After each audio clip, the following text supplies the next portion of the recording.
At eto, yung pangalawang istorya. Eto, kailan lang to? Halos few days ago. Tumawag sa akin to. Mga a week ago na rin siguro, tumawag sa akin to. Ganun ulit ang senaryo. Ah, tatlong babae, may kasama na naman na itong dalawa, nakalabas na to, na magkasama sila, nakalabas na rin to. Etong isa na to, first time din nila. Pero, actually, wala silang, puro sila may sponsor eh. Nakakalabas tong dalawa through sponsor, and this time, isinali nila to. Sponsor din. Ang punta nito, kung hindi ako nagkakamali, pero wag na nating sabihin kung saan papunta. Southeast Asia, walang visa.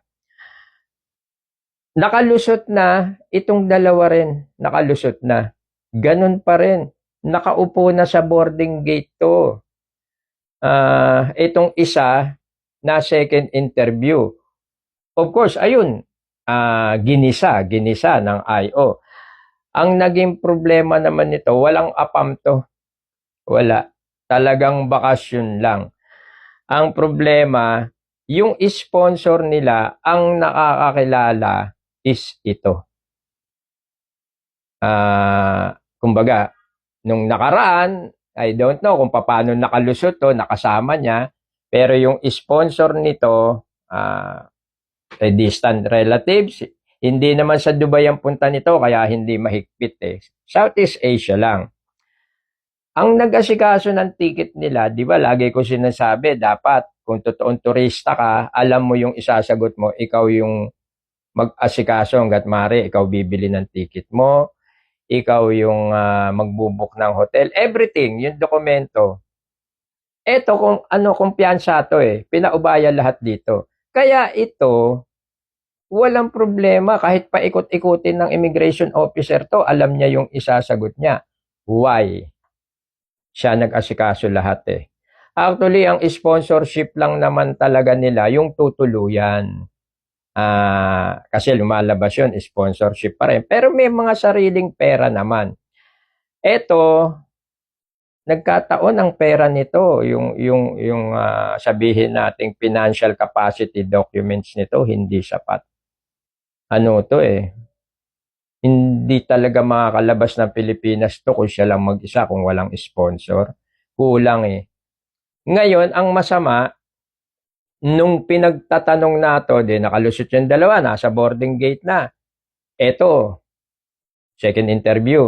Nung pinagtatanong na, hindi niya kilala yung kaanak nito na sponsor nila. Walang maisagot sa IO, ni hindi. Eto pa, masaklap ba?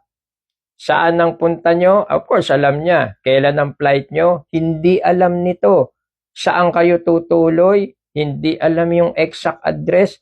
Ano pangalan nung mismong sponsor nyo? Ni hindi alam yung apelyido. Hindi niya kilala talaga kung sino yung sponsor na ito yung nakakakilala at ito kasi inasikaso niya. Ang naging katuwiran nitong isa na to, ano lang naman eh, kumbaga siya yung happy go lucky lang ano. Sige, sama lang ako, ikaw na mag-asikaso. Kaya ang naging error nito, dapat inalam mong lahat kung ano yung dokumentong inasikaso nito, lalo na yung sa sponsor nito, dapat inalam mong lahat para pagka ikaw in-interview, alam mo kung ano yung isasagot sa immigration officer. Ang nangyari, walang maisagot. So, pinatawag ulit itong dalawa. May ibang twist lang rito yung ending ano. Nung pinatawag itong dalawa, of course, ito alam kung ano yung isasagot. Tumagal sila ng tumagal. Ang ending nito, ang nakaalis, ito lang isa. Yung dalawa na upload. Ito na damay dito. Siguro lumalabas to, hindi napatunayan na talagang yung sponsor nito, i-sponsoran din to. Maraming kwento yan na hindi natin alam, ano? Kasi syempre, ang kwento nung na-upload, iba na eh. Sa totoo, pag na-upload ka, iba na rin yung magiging kwento mo. Yung dalawa, upload. Nadamay to dahil dito. Yung dalawa, nasa boarding gate na, may tatak na. Ang nangyari, yung tatak nito, pinansela ulit, pinatawag silang dalawa, eto, pinabalik na doon sa boarding gate, eto, naiwan, ang ending, upload silang dalawa.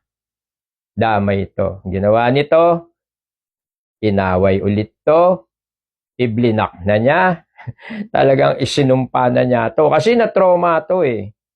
At ilang alis na rin to eh. So, kitang-kita mo no, yung mga pangyayari na yun, ano. Next time, pagka kayo aalis at meron kayong bagong kasama, siguraduhin nyo yung dokumento nito. Siguraduhin nyo na alam nito kung ano yung mga detalye ng lakad nyo, saan kayo pupunta, kung may sponsor, ano pangalan ng sponsor, sino yung sponsor, yung sinasabi ko na paikot-ikuting ka man ng immigration officer, kung alam mo yung isasagot mo, definitely, igogo ka. Pero kung wala kang maisagot, puro AEIOO, mas malamang nga ma-upload ka. So, mag-ingat ha. Ayun, ang moral lesson, pag-ingatan yung pangatlong kasama. Ganon. Kasimple yun.